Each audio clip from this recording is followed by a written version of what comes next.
contaba antes de hacer el cuento, pero la característica que tiene es que esencialmente, a diferencia del resto de los relatos que dan sobre enfermedades poco frecuentes, la nuestra es bastante frecuente y aproximadamente 4 millones de personas en Argentina la padecen, así que está lejos de ser lo que llamaríamos una enfermedad rara. Bueno, sigo hablando. No sé qué te pasa. Bueno, les comento un poco, para aquellos que no conocen la enfermedad, de qué trata. Esencialmente, el acre deviene del consumo sistemático de agua contaminada con arsénico. Este agua es generalmente proveniente de las napas subterráneas, es gente que, por ejemplo, consume agua que viene de pozo. Y esa contaminación por arsénico es básicamente una contaminación natural, porque el arsénico es parte del sedimento, del mismo sedimento, y eso es lo que contamina las napas subterráneas. Y como consecuencia de ese consumo sistemático, básicamente se generan afecciones de tipo cancerígenas y no cancerígenas, y tienen la característica que suelen aparecer luego de 5 a 10 años de consumo sistemático. Y por eso nosotros el relato lo llamamos el enemigo invisible, porque justamente el agua que contiene arsénico, digamos, es incolora, o sea, no la podrían distinguir de agua potable, y los síntomas, como ya dije, aparecen recién de 5 a 10 años de consumo. Entonces, por eso hablamos de un enemigo invisible nosotras en nuestro relato. Y algunos de los síntomas distintivos son la aparición de unas manchas en las palmas, que eso es algo muy característico de la enfermedad, pero como ya dije, hay cosas un poco más graves, como por ejemplo afecciones de tipo cancerígenas. Y el arsénico, sigo hablando. El arsénico es una sustancia que en realidad tiene mucha historia, y entonces cuando nosotros empezamos a preparar el relato surgió como esta duda de, bueno, ¿por dónde encaro el problema? Y por ejemplo es una sustancia muy utilizada por envenenadores conocidos. De hecho, Napoleón Bonaparte murió se cree contaminado por arsénico. Se le sacaron muestras de cabello y ahí se pudo detectar la presencia de arsénico. Entonces es una historia con mucha historia, es una sustancia con mucha historia, pero nosotros particularmente cuando armamos el relato decidimos centrarlo en Argentina, porque realmente es una problemática muy grande en el país y tiene un trasfondo socioeconómico muy complejo. Y particularmente lo centramos en una región, en un pueblo que se llama Santos Lugares, que es un pueblo que existe realmente, y de hecho teníamos miedo de mencionarlo por si teníamos algún problema, pero calculo que no. Es un pueblo de la provincia de Santiago del Estero, y después nos dimos cuenta que viendo el mapa de distribución de contaminación acá en Argentina por arsénico, la realidad es que no hacía falta irse tan lejos como a Santiago del Estero para situar el relato, sino que mismo yéndonos acá a la provincia de Buenos Aires, podríamos haber escrito un relato que tenga coherencia, porque realmente, digamos, el mapa, que no lo pueden ver, pero digamos, es bastante llamativo. En la Argentina es un problema muy grande y hay muchas regiones que se ven afectadas por esta problemática. Y nosotros en Santos Lugares, en la provincia de Santiago del Estero, decidimos seguir como la historia de una familia, de pueblo que trabaja y que empieza a padecer estas consecuencias de la enfermedad, que por ahí tienen afecciones del tipo cardiovascular, que empiezan a ver que tienen manchas y finalmente deciden ir al médico. Y parte de nuestro relato se centra en la carta que escribe el médico a las autoridades luego de los reiterados casos de acre que ocurrieron en la región. Y eso era lo que no vamos a leer el relato completo, sino que nos pareció que la parte por ahí más representativa era la carta justamente que escribía el médico a las autoridades. No sé si quieren leerla. Entonces, como dijo Cami, empezamos con situémonos todos en un pueblo donde empiezan a aparecer casos de de acre en distintas personas, de distintas edades, y todos empiezan a consultar a un médico. Ese médico entonces lo que hace es escribir esta carta. Santos Lugares, 22 de septiembre de 2023. Señora Ministra de Salud, más allá de que visito este pueblo hace tan solo un año, en ese breve tiempo han sido numerosos los pacientes que han acudido a mi consulta afectados por la misma patología. La sintomatología presentada por los mismos es variada, pudiendo ir desde enfermedades de tipo pulmonar y cardíacas hasta diversos tipos de cánceres, entre otras afecciones. En todos ellos se constata, sin embargo, la presencia de unas características manchas de tonalidad oscura en la palma de pies y manos, que no me permiten dudar de la procedencia del resto de sus síntomas. Si bien la gravedad de los casos que me han tocado atender es diversa, la triste realidad es que por la naturaleza de la enfermedad, todo aquel paciente que llega a mi consultorio presenta un grado de intoxicación avanzado y lamentablemente irreversible. Sin ir más lejos, el día de hoy nos tocó despedir a una nueva víctima de esta prevenible enfermedad, Ramón González. Pero permítanme aclarar que este no es un caso aislado, sino que hay cientos de Ramones. La enfermedad a la que me refiero es el acre. La misma es causada por la intoxicación con arsénico, al cual yo definiría como un enemigo invisible y silencioso. Invisible porque el agua contaminada es indistinguible de aquella potable, no presentando color ni olor alguno que me permita diferenciarla de esta última. Y silencioso porque los primeros síntomas de la enfermedad recién aparecen luego de 10 años de consumo diario de agua con arsénico. De esto último se desprende que a todo aquel que decide finalmente acudir a mi consultorio en búsqueda de ayuda y que presenta algún tipo de síntomas asociados a la enfermedad, debo darle la noticia de que ha estado intoxicándose diariamente durante al menos 10 años en el mejor de los casos. De donde proviene el arsénico que contamina nuestras aguas es otro problema. En la mayoría de los casos uno tendería a pensar que este tipo de contaminaciones son producto de la actividad humana. Sin embargo, esto no es tan así para el caso del arsénico. Esta sustancia es un habitante natural en nuestras tierras. Su presencia se registra sobre todo en las aguas subterráneas, dado que este es un componente más de la litosfera. Y nuestra zona no es el único lugar donde podemos hallarlo, sino que se encuentra ampliamente distribuido por el territorio argentino, afectando sobre todo las regiones del centro y norte del país. Para que se dé una idea del grado de contaminación del que estamos hablando y de la gravedad de la situación, en Santos Lugares se registraron concentraciones de arsénico en el agua de bebida 1000 veces mayores a aquellas recomendadas. El otro gran problema es que la química detrás de la enfermedad, ¿cuál es? El otro problema es la química detrás de la enfermedad. El arsénico afecta a las personas a distintos niveles, ya que tiene la capacidad de interaccionar con diversas biomoléculas, entorpeciendo su desempeño natural y de dificultar la producción de energía necesaria para realizar los procesos naturales. Más allá de todo lo que he descrito anteriormente, la parte más preocupante y triste de esta enfermedad es, a mi entender, su problemática socioeconómica y su naturaleza humilde e injusta. Si bien algunos de los pacientes que acuden a mí desconocen la procedencia de sus síntomas, otros tantos la sospechan.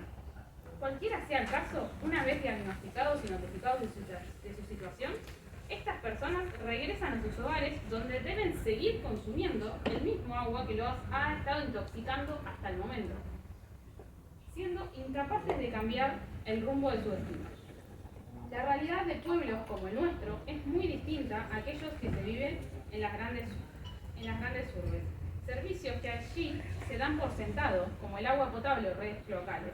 Aquí, en cambio, no constituyen más que parte de una gran ilusión.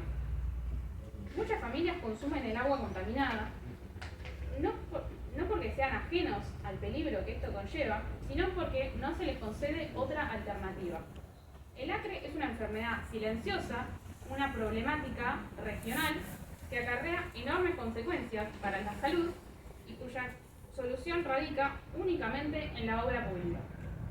Sin más que agregar, solicito a las autoridades pertinentes que tomen cartas en el asunto y a la brevedad y que se garantice de una vez por todas el acceso al agua potable. Bueno, esa es la carta que escribimos. Habíamos preparado algo de la parte química para comentar, no sé si hay tiempo o... No, estuvo muy bien porque a la mañana tuvimos... entonces, bueno, Sí. entonces lo dejamos. Bueno, entonces dejamos la parte química.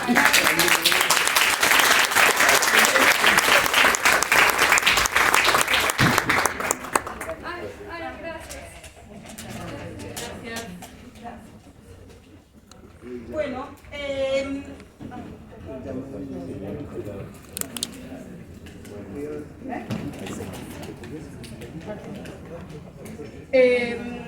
no sé si quieren hacer alguna pregunta para los diferentes grupos, porque bueno, hemos prohibido las películas también, las preguntas. Sí, más que una pregunta, en realidad es un comentario y en general es para agradecerles realmente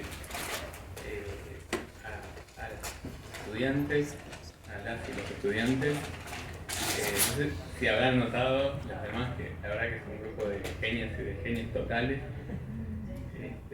pero que y por supuesto también a ustedes acá por organizar esto y por permitirles a ellos formar parte de esto. La verdad que como docente de la Facu también para mí me emociona escucharlas porque son personas súper comprometidas y nada, eso, agradecerles sobre todo, ¿no? La verdad que es muy importante. En particular, aprovechar para contarles una cosa que pasa con enfermedades poco frecuentes, en particular con ataxia de Friedreich en este momento, acá en nuestro país, que es que hay una droga que frena la enfermedad, el avance de la enfermedad, pero que cuesta $350.000 anuales por paciente. Que básicamente es imposible, es que desde el punto de vista de un paciente sabe que hay una droga que funciona, que sirve, que le va a frenar la enfermedad y que no la puede comprar. Y no solo eso, sino que el sistema de salud no se juega las pelotas y los neurólogos y las neurólogas que andan dando vueltas por ahí no la prescriben porque tienen miedo a que el sistema capitalista se les vuelva en contra, ¿no? Que eran sus trabajos, que ha pasado, digamos. No es algo que esté inventando, sino que es algo real.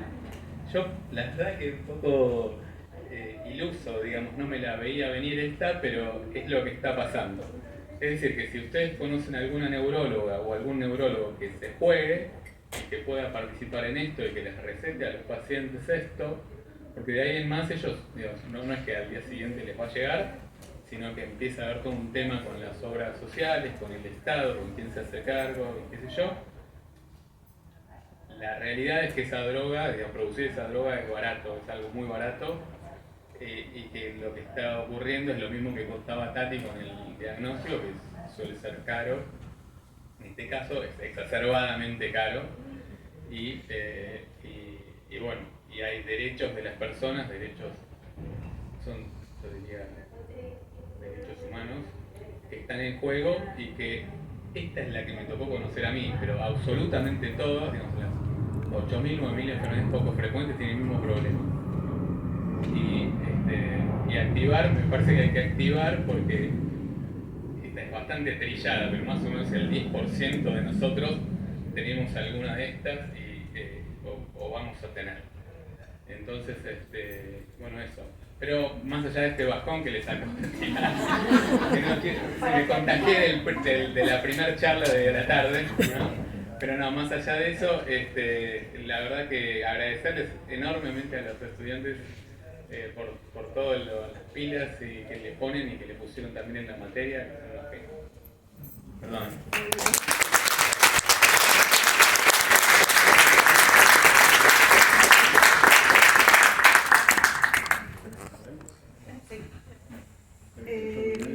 ¿Alguna pregunta para los grupos? ¿Sí, Priscila? Bueno, voy a hacer cortita igual, voy a hacer sintético. Si no habla así, igual no. Bueno.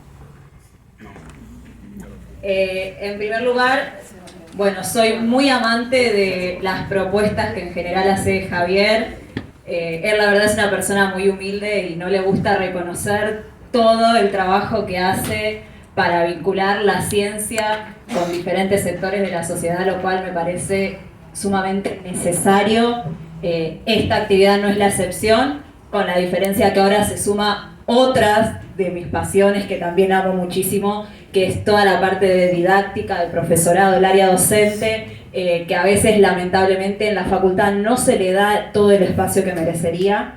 Entonces, en ese sentido, muy agradecida de poder estar mirando las producciones que hicieron los chicos y las chicas, y que en lo personal me emociona un montón, y que pienso en la Priscila de principio, mediados de carrera. Si hubiera tenido esta oportunidad, creo que también hubiera encontrado antes pasiones que por las circunstancias de cómo transité, las encontré después. Entonces, eso a modo general, y me gustaría preguntarle a cualquiera de los chicos y chicas que se anime muy general, ¿cuáles sienten que fueron las dificultades, si bien algunos nombraron cosas muy puntuales capaz de la enfermedad que les tocó, en general en esto de pararse y decir, bueno, soy una persona que me estoy formando en ciencia, de repente tengo que narrar, o sea, cuáles son las dificultades que se encontraron en general y cuáles piensan que puede ser la potencia tanto de esa herramienta en sí, es decir, el narrar enfermedades o enfermedades poco frecuentes, o en general de este tipo de encuentros como el que se generó hoy. No voy a mirar a nadie, pero el que quiera agarrar el micrófono o la que quiera.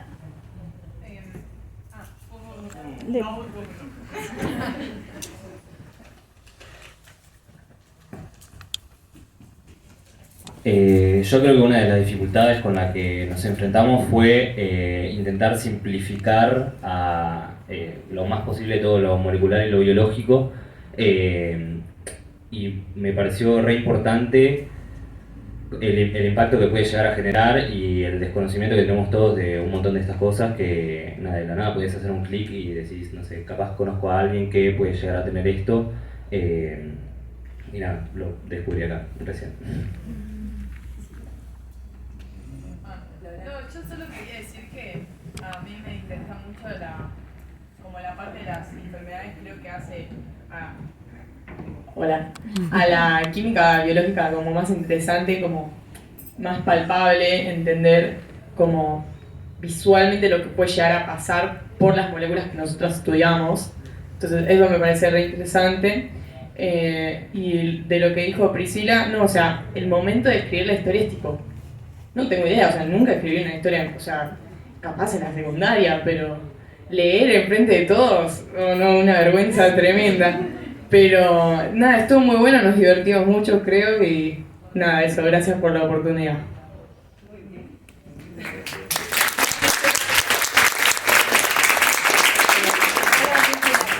Sí, creo que es central, algo que es absolutamente central para algo que es absolutamente central para la formación es que quien esté planteando conmueva. Y ellos lograron conmover, o sea, en esto.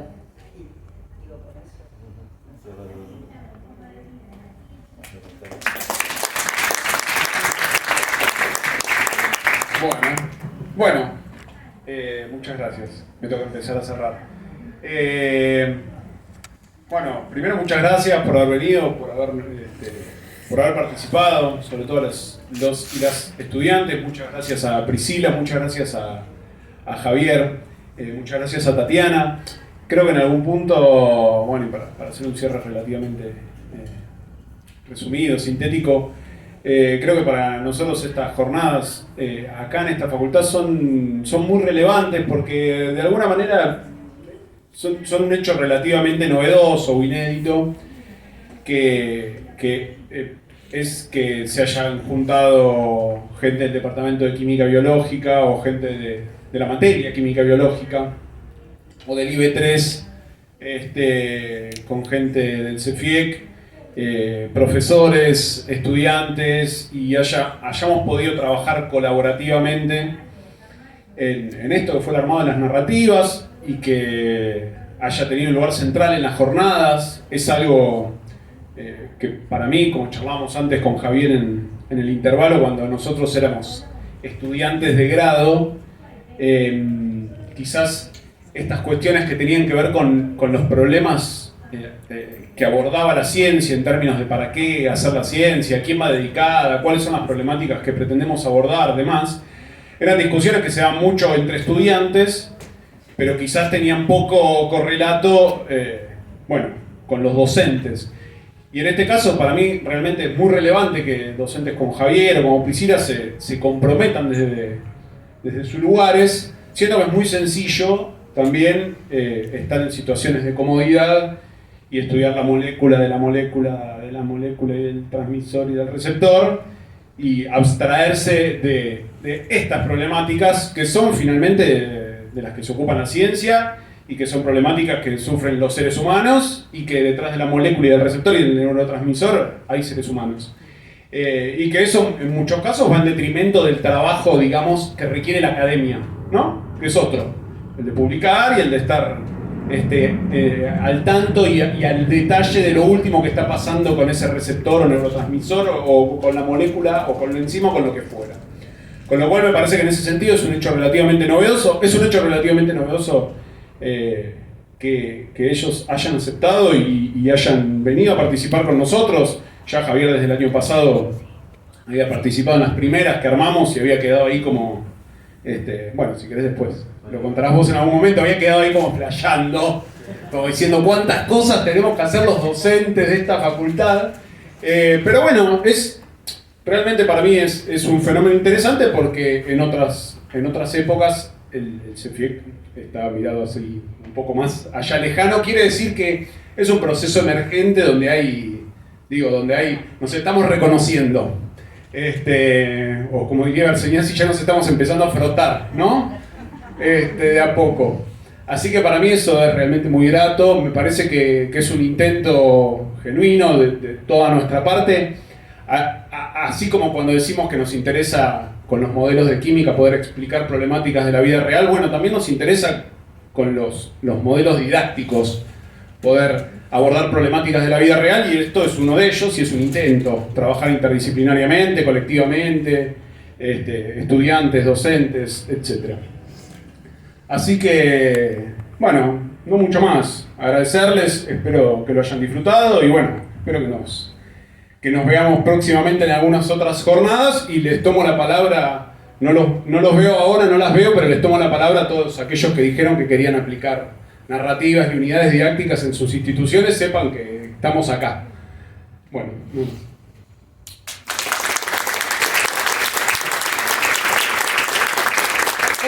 yo solamente, bueno, también sumarle a los agradecimientos, sobre todo al grupo de investigación, a las chicas y al chico, y sobre todo lo que les quería decir es, yo al principio, cuando abrimos las jornadas con Agus y con Willy Decano, yo les decía que a mí me parecía que esta invitación a que la biología y la química dialoguen, y pensando en el aula concreta a propósito de las problemáticas de salud, ¿no? esta cara más humana de la que hablábamos antes, yo les decía, bueno, de alguna manera me parece que la química en este caso tiene que poder servir para que los chicos, las chicas, los ciudadanos lean o vean hechos del mundo y le den sentido. Y recién Lola Coto, que está por allá, dijo algo que me pareció hermoso y clarísimo. Dijo, yo estudiando esto veo que las moléculas tienen sentido y le pasa algo a la gente en sus cuerpos y en sus vidas. Así que, bueno, precioso, gracias a los chicos y a las chicas sobre todo, y gracias por venir. Nos vemos a la tercera el año que viene. Gracias.